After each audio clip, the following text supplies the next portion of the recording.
get started, I just wanted to tell all of Gamecock Nation how much we appreciate them. I know I can speak on behalf of TJ and I that it's been a long road coming, and we're not done yet. But I really appreciate all the support that we've had through the season and sticking with us even through tough times. For both of you, how special is it to become bowl eligible on senior day, especially after having 2 tough seasons?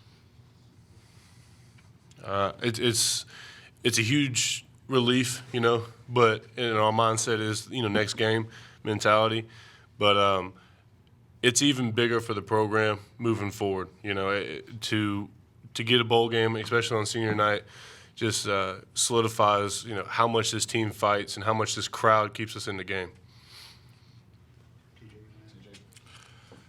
Like Mason said, it's big for the program. We're the building blocks for Coach Muschamp and the new staff, and it can only go up from here. And that's been our mentality. And today was a special day for us seniors, being our last home game here, but also a special day for this program, taking it to the next level, starting off being bowl eligible. Mason, did you expect to run as much as you guys did today, and what did you feel was really working? That was kind of our game plan coming in. We could see some weaknesses in their defense and decided to just absolutely run the ball. And I definitely commend the running backs and the tight ends and everybody that helped to get us there. I think we had 422 yards on the ground. That's a heck of a day, and you love that as an offensive lineman. Mason, how much can you take from this, being an FCS opponent? Can you learn a lot from this and take some of the stuff you did well and put it towards Clemson? Absolutely. I think every game you play, every practice that you participate in, and so forth is a learning experience. And we're gonna prepare the right way, prepare our way, and keep moving forward. Mason, what's playing Clemson mean to you? It's huge. The difference between maybe perhaps myself and a lot of guys is I love this university, and all I wanted to do since I was 5 years old is play here. And I didn't grow up with a great taste in my mouth about them guys up there, so I didn't get a chance to play last year because of an injury. So we're going to prepare the right way. And I mean, you guys had the upper hand the first part of your career, and now things have changed. How do you go about trying to get it back in y'all's favor? Things have changed? Well, you guys won like 5 in a row, and they've won the last couple. Yeah, well, we're gonna prepare our way. And we're going to come out there and play Gamecock football.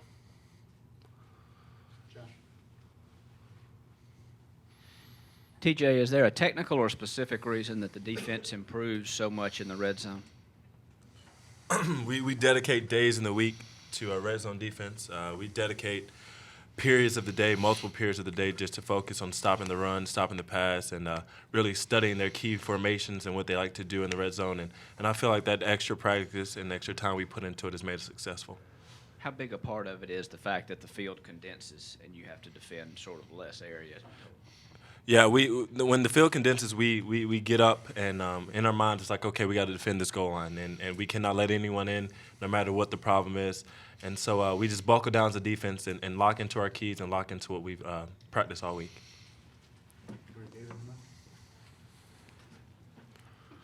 Two questions. First of all, TJ, was there a degree of frustration defensively, especially maybe in that second quarter when they still kept coming at you? It wasn't frustration. We were just beating ourselves, and we didn't come out and tackle like we planned to tackle. We didn't do the little things right, and it showed. And for both of you, did you honestly think bowl eligibility was realistic at the beginning of the year? Go ahead, TJ. Yeah, you don't come into a season saying, "Oh man, we're not going to go to a bowl game this year." We come in and put in all the hard work, and that's what it's for. To put yourself in position at the end of the year to be able to go to a bowl game. So coming into the season, we had our mind set on making a bowl game. Yeah, I agree completely.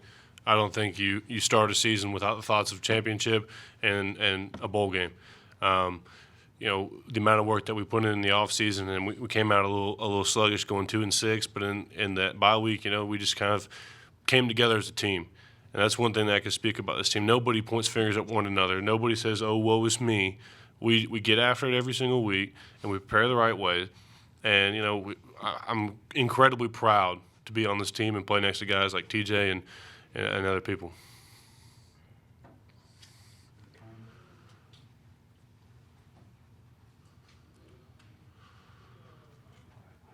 Mason, Jake's going into his second start on the road. Are you going to take any time at all this week to talk to him about that and maybe prepare him for going on the road one more time this season? Yeah, I'll have a few words for Jake, but Jake's an extremely mature senior in high school, but he handles himself very well. Coach Roper, he does a phenomenal job coaching him up, and I think Jake will be mentally ready on his own because that's the maturity level that he has. Anything else for these two guys?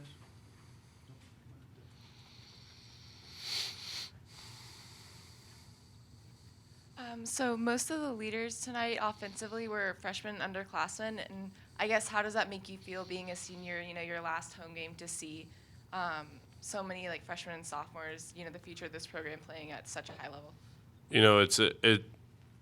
It's incredible to look at guys that were in high school last year and they're competing at a high level, and I owe them so much for making this season possible, for not quitting because it would have been easy, but to step up, handle situations maturely, and make plays when we need to make plays. And I appreciate every single one of those guys because it's not just the guys you see on Saturday are the ones that contribute to wins. It's the guys that play on the scout team. It's the guys that give you good looks during the week. Those guys are extremely important, and I appreciate every single one of them.